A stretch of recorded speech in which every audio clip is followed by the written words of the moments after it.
Members, welcome back to own channel stock market funda में। देखो, आज हम लोग डिस्कस करने वाले मार्केट में एग्जैक्टली हुआ क्या और क्या मार्केट मर चुका है।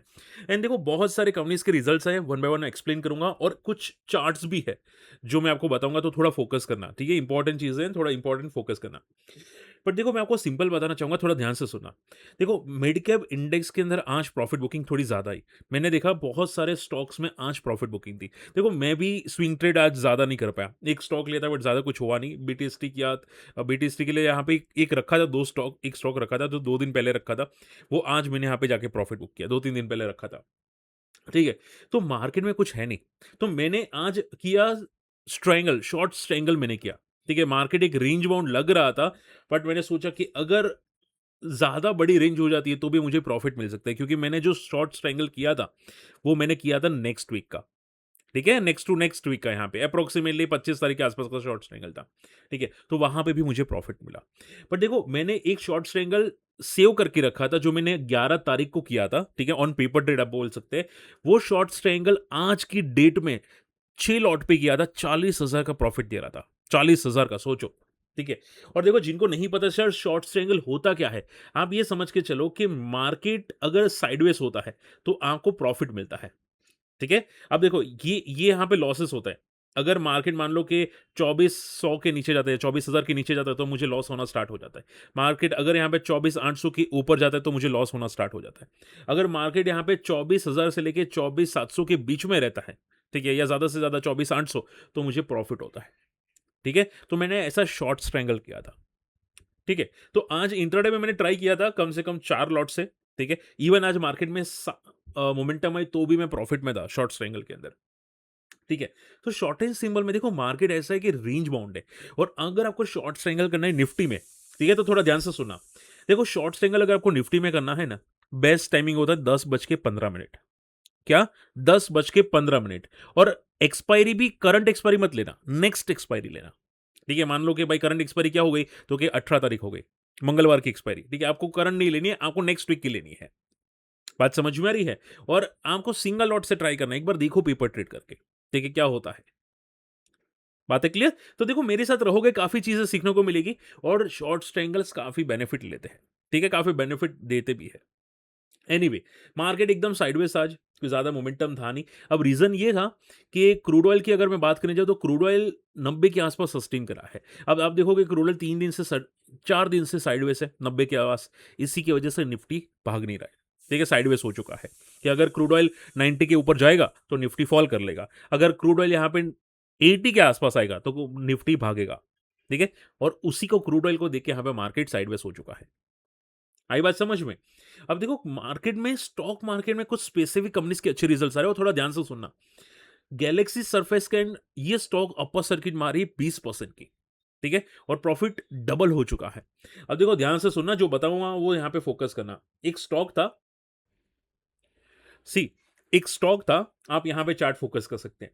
मैंने आपको पता है एक स्ट्रेटजी बताई थी कि रिजल्ट आने के बाद स्टॉक की क्लोजिंग डी हाई पे होनी चाहिए। मैंने क्या बताया था आप लोगों को? कि डी हाई पे क्लोजिंग होनी चाहिए। ठीक है? तो आप देखोगे रिजल्ट एक दिन पहले आए थे, स्टॉक डी हाई पे क्लोजिंग दी, और उसके बाद देखो मोमेंटम इसकी अप्रोक्सीमेटली 7 से 8% भाग चुका है, अप्रोक्सीमेटली। ठीक है? सो मैं हमेशा बोलता हूँ, मेरे वीडियो सुनो, आपके बहुत काम आएगा, बहुत काम आएगा। ये जो स्टॉक डे हाई पे क्लोजिंग देते हैं ना, बड़ी मोमेंटम करने के बाद, यानी कि 7, 8, 9% की मोमेंटम करने के बाद डे हाई पे क्लोजिंग देते हैं, वो हाई चांसेस होते हैं कि आप ट्रेंड को कंटिन्यू करते हैं। बात समझ में आ रही है? तो ऐसे बहुत सारे स्टॉक है जिसके अच्छे रिजल्ट्स है और डी हाई पे क्लोजिंग दिए, और जिसकी मोमेंटम 5% या 6% से ज्यादा है। आप मुझे कमेंट करके बताओ। ठीक है? देखो, आप थोड़ा सपोर्ट करोगे ना, ठीक है, तो आपको भी स्टॉक सिलेक्शंस करना इजी लगेगा। और ऐसा मत सोचो कि सर निफ्टी जितना प्रॉफिट नहीं होता, निफ्टी जितना प्रॉफिट नहीं होता, ऐसा मत समझो। मैंने खुद ये एक वीक के अंदर 50,000 का प्रॉफिट किया है स्टॉक में, सिर्फ इक्विटी में। ठीक है? वो भी देखो, प्रॉफिट 60,000 का है, बट टैक्स में जो एसटीडी चार्ज वो सब कुछ होता है ना, वो थोड़ा ज्यादा था, जिसकी वजह से यहाँ पे 50,000 के आसपास रह गया। Clear? So moral of the story क्या है कि भाई, स्टॉक्स में भी होते हैं। ठीक है? मैं इसका एक अलग से वीडियो बनाऊंगा अगर आप बोले तो, बट स्टॉक्स में भी प्रॉफिट होते हैं। क्लियर? आज गैलेक्सी सर्फेक्टेंट्स का स्टॉक सर्किट चला गया 20% का, अब प्रॉफिट सीधा डबल आ चुका है। और अगर मैं बात करने जाऊँ यहाँ पे रिजल्ट्स के, देखो यहाँ पे रिजल्ट देखो, अनबिलीवेबल रिजल्ट्स है। 1700 करोड़ का यहाँ पे सेल आया, जो अब तक का सबसे हाईएस्ट एवर क्वार्टरली सेल है। और प्रॉफिट अगर बात करें तो 166 करोड़ का प्रॉफिट है, जो अब तक का सबसे हाईएस्ट है। ठीक है? और कंपनी की कमेंट्री भी बहुत अच्छी है। देखो कंपनी की कमेंट्री, देखो रिजल्ट तो आप कहीं पे भी देख लेते हैं, कमेंट्री सुनो। We remain confident in our ability to deliver sustainable long-term growth through disciplined execution. Okay, customer-centric approach and a continuous focus on creating long-term valuable for the org stakeholder. यानी कि ये लोग आगे भी इतना ग्रोथ को continue रखेंगे। Even company ने बोला कि हमारी जो टायर 1 के कस्टमर्स हैं, वो डिमांड वापस आ रही है। ठीक है? तो शॉर्ट एंड सिंपल में company clear cut future growth positive बोल रही है, डिमांड पॉजिटिव है। अब देखो मैं आपसे सिंपल एक सवाल पूछता हूं कि अगर कंपनी का ग्रोथ अच्छा है, अब तक का सबसे हाईएस्ट एवर प्रॉफिट है, तो क्या स्टॉक लाइफ हाई पे नहीं टच होना चाहिए? देखो मैं कोई रिकमेंडेशन नहीं कर रहा हूं, मैं आपको समझा रहा हूं कि क्या नहीं होना चाहिए। ठीक है? सो स्टॉक में मोमेंटम अगर आती है ना, तो आपको फोकस करना चाहिए एक बार के लिए कि क्या हो रहा है, क्यों हो रहा है, ग्रोथ है कि नहीं है, फ्यूचर ग्रोथ कैसी है। आई बात समझ में? तो कंपनी बहुत ही वेल सेटल कंपनी है। रेजिस्टेंस है यहाँ पे 2700 का, 2700 का। अगर ये ब्रेक कर लेता है, तो अगला रेजिस्टेंस सीधा 3300 के आसपास यहाँ पे गैलेक्सी सर्फेक्टेंस का आपको दिखाई देता है। ठीक है? क्लोजिंग भी सर्किट पे मैंने एंट्री करने की कोशिश की थी सर्किट पे, बट एंटर नहीं हो पाया। ओके, एनीवे, एलजी इलेक्ट्रॉनिक्स, देखो नंबर्स अच्छे थे, बट थोड़ा वैल्यूएशंस का इशू था, बट स्टिल स्टॉक 9% और डी हाई पे क्लोजिंग दी। ध्यान से वर्ड सुनना, ध्यान से, 9% एंड डी हाई पे क्लोजिंग, यानी कि more than 5% plus D high closing. और कंपनी के जो ब्रोकरेजेस हाउस है, ठीक है, उन्होंने क्लियर कट बोला कि भाई ग्रोथ मेंटेन रह सकती है। अब ग्रोथ का वजह क्या है, देखो यहाँ पे ये लोग ने मल्टीपल रिचर प्रोडक्ट अनाउंस किया है। अब देखो एलजी के बहुत सारे प्रोडक्ट्स होते हैं, आप सभी लोग जानते हैं, AC, fridge, TV, washing machine, बहुत सारी चीजें होती हैं। ठीक है? ये लोग ने अपना जो कमोडिटी का जो प्राइसेस होता है ना, यानी कि मटेरियल्स होते हैं ना, उसके प्राइसेस बढ़ चुके हैं, बट तो भी ये लोग ने अपना मार्जिन को मेंटेन रखा है। ठीक है? और कंपनी अपना प्राइसेस और बढ़ाएगी। क्लियर? तो ब्रोकरेजेस हाउस क्लियर कट बोल रहे हैं कि भाई डबल डिजिट ग्रोथ आपको आगे भी दिखाई दे सकता है, करंट भी है और आगे भी दिख सकता है। ठीक है? तो ब्रोकरेजेस हाउस काफी बुलिश है यहाँ पे एलजी इलेक्ट्रॉनिक्स के अंदर, और उसी को देख के स्टॉक यहाँ पे सर्किट डी हाई पे क्लोजिंग आते हुए दिखाई दी। बात समझ में आ रही है? So future growth plus results दोनों पॉजिटिव है, और क्लोजिंग भी डी हाई के आसपास है। अब इसका एक रेजिस्टेंस यहाँ पे 1700 से लेके 1750। अगर लिस्टिंग का जो फर्स्ट मंथ का हाई क्रॉस कर देता है, तो ये ब्रेकआउट हो जाएगा। ठीक है ना? तो मोरल स्टोरी क्या है? बंदा बहुत ब्रेकआउट करने के नजदीक पहुंच चुका है। क्लोजिंग भी बहुत अच्छी है। अगर क्लोजिंग अच्छी नहीं आती ना, मैं आपको बोल देता भाई क्लोजिंग अच्छी नहीं है। बात समझ में आ रही है? तो मुझे कमेंट करके बताना आपको क्या समझ में आया एलजी इलेक्ट्रॉनिक्स के अंदर। ओके, लीप इंडिया की बात करते हैं। आज लिस्ट हुआ था, लिस्टिंग के बाद सीधा क्रैश हो गया, और 12% पोस्ट लिस्टिंग ये फॉल कर चुका है।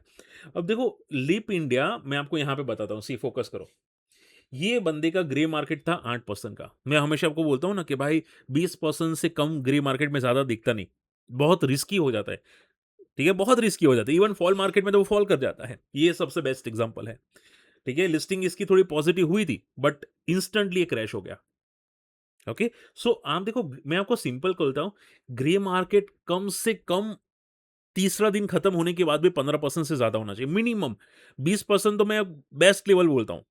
ठीक है? 20% हो तो आपका नेगेटिव लिस्टिंग जनरली चांसेस नहीं हो जाता। ठीक है? 15% तो आप बोल सकते हैं वर्स्ट केसेस के अंदर, और उससे नीचे जाओगे तो पैनिक हो जाएगा फिर। ठीक है? और ये पैनिक एग्जाम्पल यहाँ पे दिखाई दे रहा है। अब मान लो आपने एचएनआई में अप्लाई किया होता, 3 लाख का, 6 लाख का, और आपका 12% का फॉल होता, तो आप क्या करते? पकड़ के बैठ जाते। ठीक है? ये स्टॉक पता नहीं फिर साल भर में रिकवर होता, 2 साल में रिकवर होता। आई बात समझ में? तो कोई भी रैंडमली स्टॉक में जो आईपीओ का ग्रे मार्केट 8% है कि भाई सर 8% भी चलेगा मुझे, ये मत सोचो। ठीक है? किसी का 3% होता है तो भी 10% का लिस्टिंग करता है, और किसी का 8% होता है सीधा क्रैश हो जाता है। तो रिस्क क्यों लेना? सिंपल है, क्यों रिस्क लेना? ठीक है? तो कॉशियस रहा करो। इसका देखो, बड़े प्लेयर्स जो बोल रहे थे, वो क्लियर कट बोल रहे हैं कि वैल्यूएशंस थोड़ी ज़्यादा है, और आपको एक एसएल रखना चाहिए, जो यहाँ पे बड़े प्लेयर्स ऑलरेडी बोल चुके हैं, मैं नहीं बोल रहा। ठीक है? 155 का। तो आपको भी कॉशियस रहना है। देखो कोई अगर आईपीओ में आता नहीं है, ठीक है, अप्लाई करने के लिए, तो फिर क्यों अच्छी लिस्टिंग देगा, और लिस्टिंग के बाद भी पॉजिटिव क्यों रहेगा? ठीक है? सो बी कॉशियस। देखो आज एल्यूमीनियम स्टॉक्स काफ़ी क्रैश हुए। नेल्को, हिंडल्को ये सब क्रैश हुआ है। अब रीज़न क्या था समझो बात को। अगर मैं वन शॉट आंसर करूँ रीज़न ये था कि एल्यूमीनियम को एक प्रोडक्ट चाहिए, जिसका नाम होता है यहाँ पे एल्यूमिनी। जिनको नहीं पता मैं आपको बताना चाहूँगा जस्ट अ सेकंड। देखा ये एल्यूमिना, ठीक है? ये एक प्रोडक्ट होता है जो एल्यूमीनियम बनाने में काम आता है, ठीक है? अब ये प्रोडक्ट का हुआ क्या था कि जो बोलते हैं ना कि प्रोडक्शन कम हो चुका था, जो कंपनी प्रोड्यूस कर रही थी नॉर्सिक हाइड्रो, इसने अपना प्रोडक्शन 50% घटा दिया था, ठीक है? क्योंकि गैस की सप्लाई कम हो चुकी थी। तो इसकी वजह से माना जा रहा था कि एल्यूमीनियम के प्राइसेस बढ़ जाएँगे। ठीक है? क्योंकि प्रोडक्शन कम हो जाता है। मेन जो कोर मटेरियल होता है उसका प्रोडक्शन कम होगा तो डेफिनिटली प्राइसेस बढ़ेगी। ठीक है? अब हुआ क्या ये लोग ने अपना प्रोडक्शन वापस स्टार्ट कर दिया और फुल फुल फोर्स में स्टार्ट कर दिया। यानी कि एल्यूमीनियम प्राइसेस घटे, एल्यूमीनियम प्राइसेस फॉल हुए, कमोडिटी प्राइसेस फॉल और ये स्टॉक फॉल कर गया। ठीक है? तो ये जो कमोडिटी कंपनीज़ होती है ना हमेशा अपने कमोडिटी प्राइसेस पे डिपेंड करती हैं। तो जैसे ही कमोडिटी प्राइसेस क्रैश होते हैं, स्टॉक भी क्रैश होता है। ठीक है? तो मैं हमेशा बोलता हूँ देखो कमोडिटी स्टॉक्स को बॉटम पे फोकस करना चाहिए, टॉप पे बिल्कुल भी फोकस नहीं करना चाहिए। अगर टॉप पे फोकस करोगे तो कभी ना कभी ट्रैप ज़रूर होगे। ठीक है? ये एल्यूमीनियम कंपनी को हमेशा बॉटम पे फोकस करो और बॉटम का बेस्ट लेवल हो जाता है 200 मूविंग एवरेज। ठीक है? One of the best ever is a 200 moving average. एक तो डेली 200 और मंथली 200 ये 2 बेस्ट लेवल है। ठीक है? ये बात याद रखना आप लोगों के काम आएगी। जैसे क्रूड ऑयल हम लोग हमेशा बॉटम पे फोकस करते हैं। $60 $70 वैसे ही कमोडिटी स्टॉक्स हमेशा बॉटम पे ही फोकस करना चाहिए। ठीक है? टॉप पे तो कितने जाएँगे कोई भरोसा नहीं, बट क्रैश होंगे तो तगड़े क्रैश होंगे।